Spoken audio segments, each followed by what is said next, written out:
मुझे याद है एक बार मैं एक एक कॉन्फ्रेंस में, मेनोनाइट्स के कॉन्फ्रेंस में मैं साझा करने वाला था, संदेश देने वाला था साउथ कैरोलिना में कई वर्षों पहले। और मैंने वहां लोगों से पूछा, मैंने कहा क्या आपका ये विश्वास नहीं है? सबसे पहले मैंने देखा वहां कई बच्चे थे जिनको डाउन सिंड्रोम, जो एक मानसिक बीमारी जैसी है, उनको डाउन सिंड्रोम था। कई छोटे छोटे बच्चे, उनको डाउन सिंड्रोम था, और ऐसे कई संख्या थी बच्चों की उस कांग्रेगेशन में। मैंने वहां देखा और मुझे सचमुच उनके लिए एक तरस आया, दया मुझे महसूस हुई। मैंने कहा क्या आपका विश्वास है ये जो बच्चे जिनको डाउन सिंड्रोम है ये सब स्वर्ग में जाने वाले? मेरा ये विश्वास है। उन्होंने कभी एक सचेत अवस्था में पाप नहीं किया अपने जीवन में। यीशु उनके लिए भी मरा, और ये सारे बच्चे जिनको डाउन सिंड्रोम है वे स्वर्ग में जाएंगे, कोई शक नहीं इस बारे में। मैं उनको देखता हूं कि ये मसीह के शरीर का हिस्सा है। आज वे बाइबल को नहीं जानते, वे पढ़ नहीं सकते, लिख नहीं सकते, पर वे मसीह के देह का हिस्सा है। और फिर मैंने उनसे प्रश्न किया, क्या आपका विश्वास है हर एक व्यक्ति जो मसीह के देह में वो आपको आशीषित कर सकता है किसी ना किसी तरीके से? मैं ये विश्वास है, मैंने हमेशा समझा है कि मसीह का देह मेरे शरीर जैसा है, और मेरे शरीर का कोई हिस्सा नहीं है जिसका कोई अंग भूमिका ना हो। छोटे से छोटी बात, उसकी कोई भूमिका होती है, उसका कोई कार्य होता है। मैंने कहा हमें एक दूसरे को आशीषित करना है। क्या आप में से कोई इन बच्चों से आशीषित हुआ है जिनको डाउन सिंड्रोम है? किसी ना किसी तरीके से। वो आपको उपदेश तो नहीं दे सकते कोई महान प्रचारक या नबी की तरह, पर मैंने कहा मैं इतना आशीषित हुआ हूं जब मैं यहाँ आप लोगों के साथ इन डाउन सिंड्रोम के बच्चों को देखता हूं कि जब मैं उनसे बात करने की कोशिश करता हूं मुझे इतना तरस महसूस होता है। और मैं इतना कठोर व्यक्ति हूं क्योंकि मैं आदम का संतान हूं। मैं बहुत आभारी होता हूं कि जब मेरे हृदय में तरस आती है मुझे कोमल बनाता है। ये जो बच्चे हैं डाउन सिंड्रोम के बच्चे, ये निरंतर मुझे कोमल बनाते हैं। जब कभी मैं उन्हें देखता हूं मैं कहता हूं मुझे, और मैं कोमल बन गया हूं। परमेश्वर की स्तुति हो, वे न जानते हुए मुझे आशीषित कर रहे हैं अपना मुंह खोले बिना। क्या आप जानते हो आप लोगों को अपना मुंह खोले बिना आशीषित कर सकते हो? यीशु सारी बातों में परखा गया जैसे हम परखे जाते हैं। और एक चीज जो मैंने प्रभु से मांगी है कि वो मुझे दिखाए, वो है प्रभु आपके जीवन के 30 वर्षों में वो कौन सी बातें थी जिनसे आप प्रलोभित होते थे? बचे हुए जो 3.5 वर्ष है आपके, मैं जानता हूं सारी बाहरी बातें जो आपने की वो अद्भुत है, वो बड़ी प्रोत्साहन भी है जो हम सुसमाचारों को पढ़ते हैं। पर मैं यूहन्ना उसके 21 अध्याय में पढ़ता हूं, ये अद्भुत वचन है वहां। यूहन्ना 21, ये सारे सुसमाचारों का आखिरी वचन है। चारों सुसमाचार और चारे सुसमाचारों में से ये अंतिम वचन है। जब उसने पूरे यीशु के जीवन का वर्णन किया 4 सुसमाचारों में, अंत में वो कहता है 25 वचन में, यूहन्ना 21-25 वचन, और भी बहुत से काम है जो यीशु ने किए। अब कृपया याद रखें, पवित्र आत्मा कभी भी बढ़ा चढ़ा कर नहीं कहता। आपको यह विश्वास करना है ये वचन पढ़ने से पहले। यूहन्ना कहता है पवित्र आत्मा के द्वारा, यदि वे एक एक करके लिखे जाते तो मैं समझता हूं कि पुस्तकें जो लिखी जाती है वे संसार में भी नहीं समाती। कितनी पुस्तकें हैं ये? कितनी पुस्तकें इस संसार में हो सकती है? हाँ, वो कहता है कि मैं समझता हूं, वो अपने अपने विचार व्यक्त कर रहा है, पर वो 2 या 3 किताबों की तो बात नहीं कर सकता होगा। शायद हम मानेंगे 1000 किताब, लाख किताब, बड़ी संख्या, वो बात है। ये कौन सी बातें हैं अगर एक एक करके विषय लिखी जाए? वो क्या ज्यादा चमत्कार होते? क्या ज्यादा दुष्टात्माएं जो उसने निकाली? नहीं, ऐसे तो बहुत कुछ लिखा है सुसमाचारों में, जहां लिखा है कि सब कोई चंगा हो गए। 2 या 3 जगह लिखा है जो कोई वहां था सब चंगे हुए। उससे महान बात क्या हो सकती है? हर एक दुष्टात्मा जिससे वो मिला वो सब दुष्टात्माएं निकल गई। क्या आप जानते हो कौन सी बातें लिखी गई है डिटेल में? अगर लिखी जाती तो, जो नहीं लिखी गई है, यीशु मसीह ने क्या किया उसके पहले 30 वर्षों में, उसके जीवन के पहले 30 वर्षों में उसने कैसे समर्पण किया उसके माता पिता यूसुफ और मरियम के प्रति।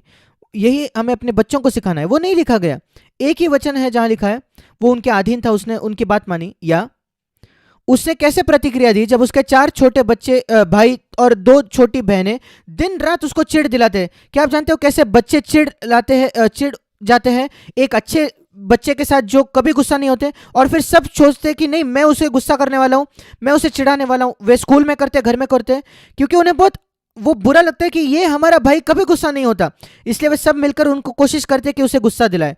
और उन्होंने यीशु पर यह कोशिश की, एक दिन नहीं, 1 साल, 2 साल, 30 वर्षों तक, कम से कम 20 वर्ष। उनमें से कुछ भाई बहन तो थे उससे जो छोटे हैं।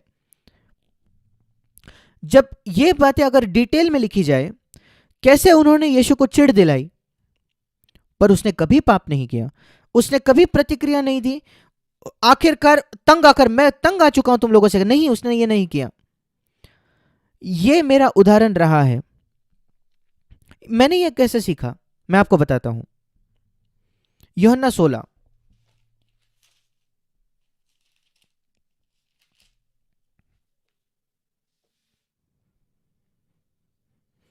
यहां लिखा है, यूहन्ना 16 में 12 वचन। यहां ऐसे ही वचन है, मेरे पास तुम्हें कहने के लिए और बातें हैं जो तुम अभी सह नहीं सकते या समझ नहीं सकते अभी।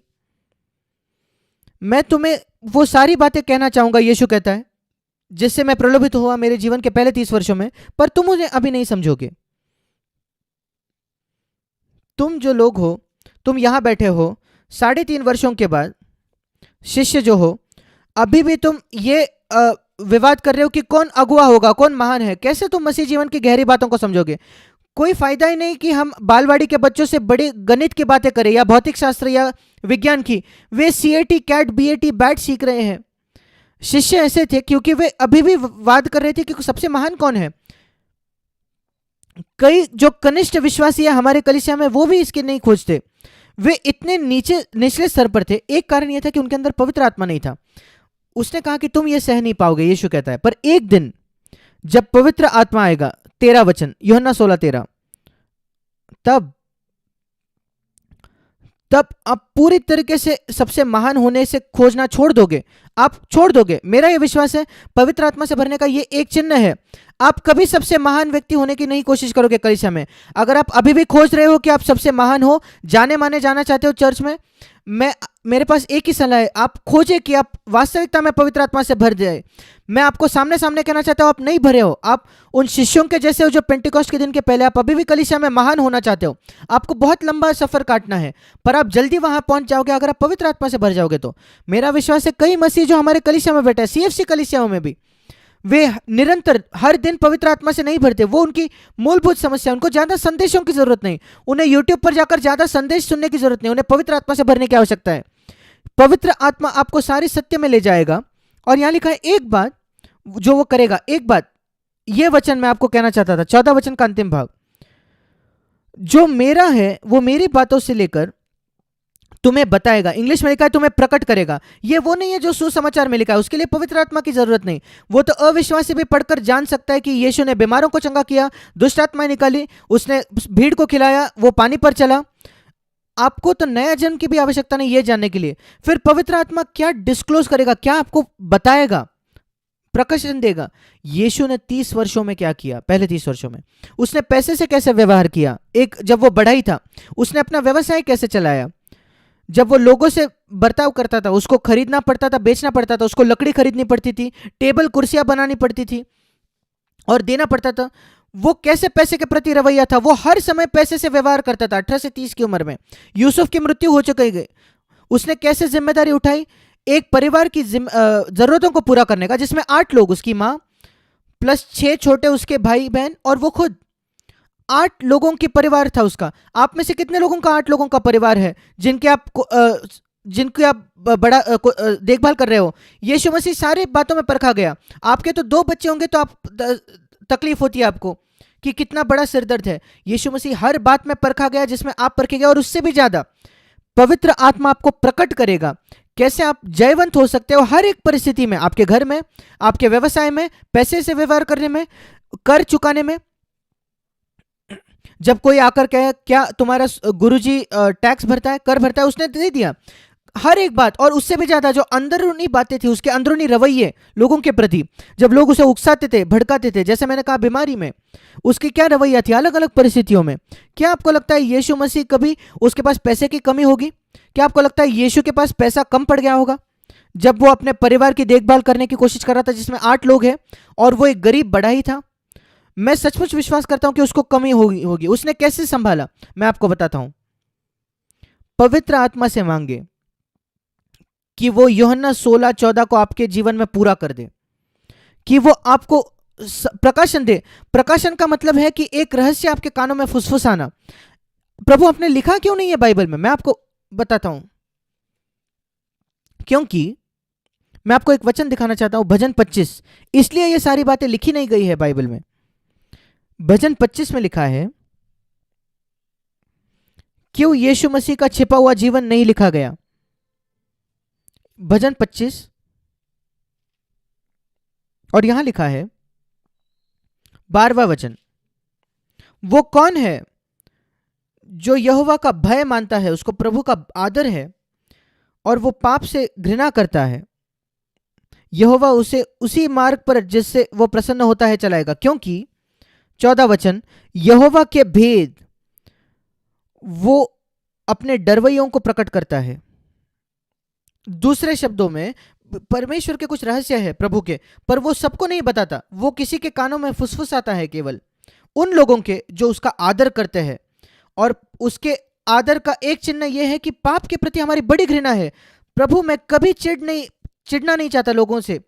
प्रभु मैं कभी चिढ़ नहीं महसूस करना चाहता अपने पति के साथ, पत्नी के साथ, बच्चों के साथ। मैं जयवंत होना चाहता हूं। मैं प्रलोभित होऊंगा पर मैं जयवंत होने वाला हूं। चाहे मुझे 1 साल लग जाए उस पर लड़कर जयवंत होने के लिए, मैं उस लड़ाई में घुसने वाला हूं और मैं जय पाने वाला हूं। मैं कभी एक रूढ़ शब्द, असभ्य शब्द नहीं कहना चाहता, गुस्से से नहीं कहना चाहता। मैं कभी एक कठोर रवैया नहीं अपना चाहता लोगों के प्रति। मैं हर एक व्यक्ति को क्षमा करना चाहता हूं जिसने मेरे प्रति कुछ गलत किया है। मेरी सहायता कीजिए प्रभु। पवित्र आत्मा आपको प्रकाशन देगा अगर आप वैसे परमेश्वर का डरते हो और पाप से घृणा करते हो। मैं आपको बताता हूं, आप ऐसी बातें सीखोगे जो कोई प्रचारक आपको नहीं बताएगा।